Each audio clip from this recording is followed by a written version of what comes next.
Okay, today we're going to talk about painting a carving. I'm going to be painting that bird we've been looking at the last few lessons.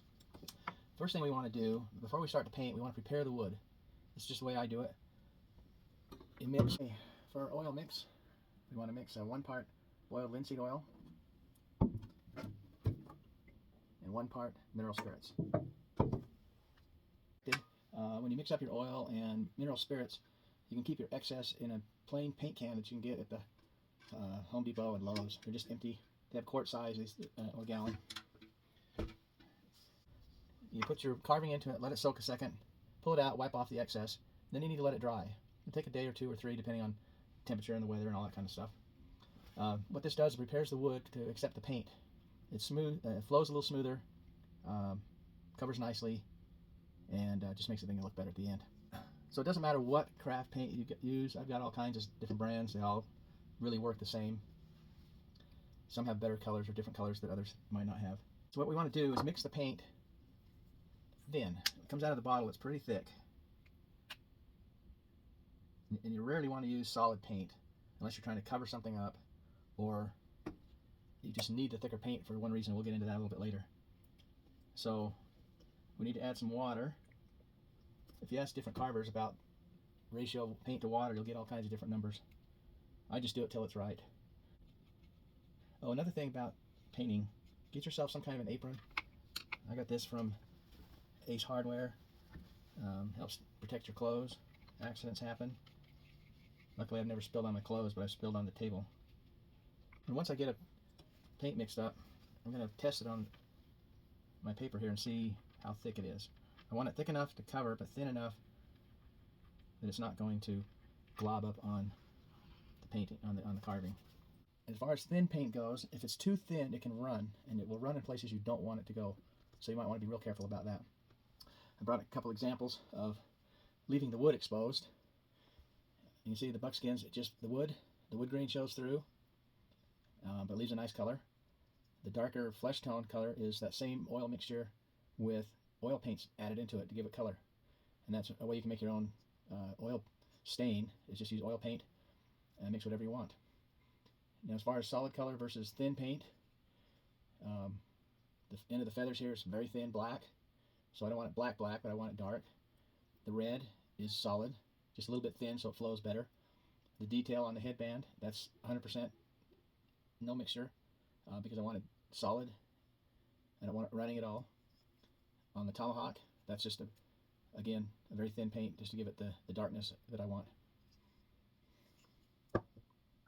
Other areas that you want to do 100% paint, in this case a bare nose, and in the eyes. The eyes want to be very dark, very pop out good, and you need solid paint to do that.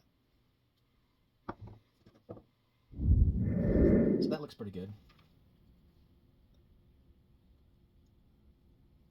And with thinner paint, you're going to end up needing another couple of coats, 1 or 2 coats, depending on what it turns out to be.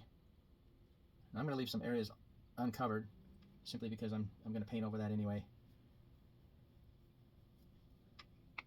Now some carvings, it's nice actually to leave wood exposed. Put your name and a date on it. I've even seen some people number all of their carvings.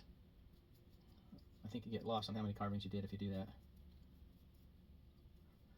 Alright, so we're going to let that coat set in a little bit. You know, we cover the whole thing. Now you notice that I'm holding a stick. So what the stick is for is obviously to keep your hands off the carving while you're painting. And it's very easy to make. Get a piece of a dowel and glue on a screw. You don't just want any screw, you want a good pointy type screw. This one kind of has a self-starting feature on it, something I found in my box of screws. A couple of ways you can do it. You can cut the head off, drill a hole in, and epoxy that in, or just pile it on and epoxy it on the outside. This is a sheetrock screw, and put the epoxy on this one. I just put some tape on here and made a little reservoir to hold the glue, put the glue in and stuck the screw in there, and it holds quite well, giving that way. Now another tool that I've mentioned before is a clay needle. Now clay needle is really good for the small ones. Obviously, there's not enough meat on this to stick a screw in, so when I paint it, I will simply stab it in the back, and then I can paint on it and not have it get paint all over my fingers and smear it all over the piece. Okay, the paint's dry enough on the bird to begin doing some other work on it. So again, we're going to start out with our black around the eyes. I'm going to thin it just a little bit. I want it to be thick enough to stay and thin enough to flow nice without globbing on. Because I'm going to put the shape on the eye, I want to start with where I'm going to put the point of the eye. So I'm just going to put a mark on there. And I'll do the same on this side. So you want to do a 3-point hold. So I've got my finger on the carving. I've got my brush in this finger here, and I'm actually holding it on to my thumb underneath here. The third point's actually holding the carving over here. But the more grip you have on it, the better your painting's going to be, the more control you have.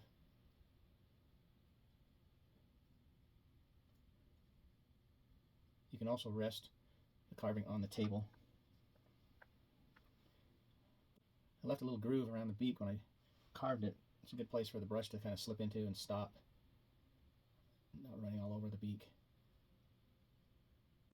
In this case, it's a very symmetrical paint job, so I'm going to want to look both sides and touch up and even things out, which I'm going to have to do with this one.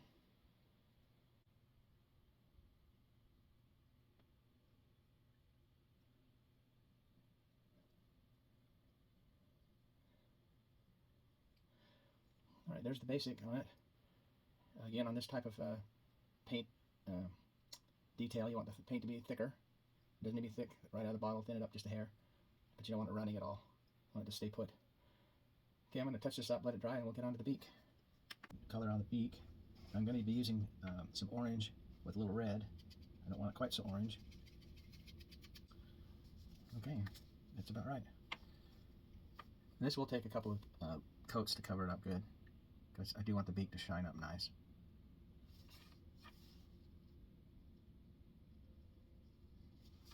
We're just careful about where that paint goes.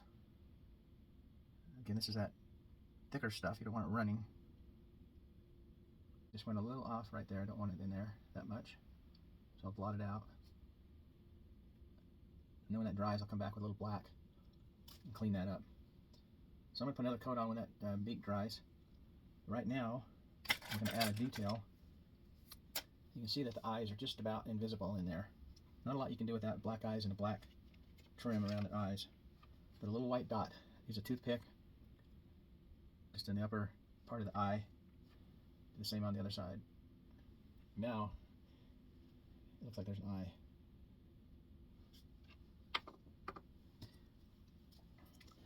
So to get finished with this, I'm going to finish it with a clear spray. Now I like to finish my carvings with Rust-Oleum spray, matte, clear. Probably any brand will do the job. 2 coats of this, maybe 3, and makes a nice finish. It leaves just a little bit of a sheen, but covers the wood good. Get yourself a hook and eye, and you have an ornament. That's it. Thanks. Thanks for watching. This concludes our Project 1 Carving with Grandpa Garth, where we carved a beautiful bird. How fun is that? Next week we will start rock tumbling. Keep posting every Thursday, and like and subscribe so we can keep on playing. Let us know what else you're interested in. See you, bye.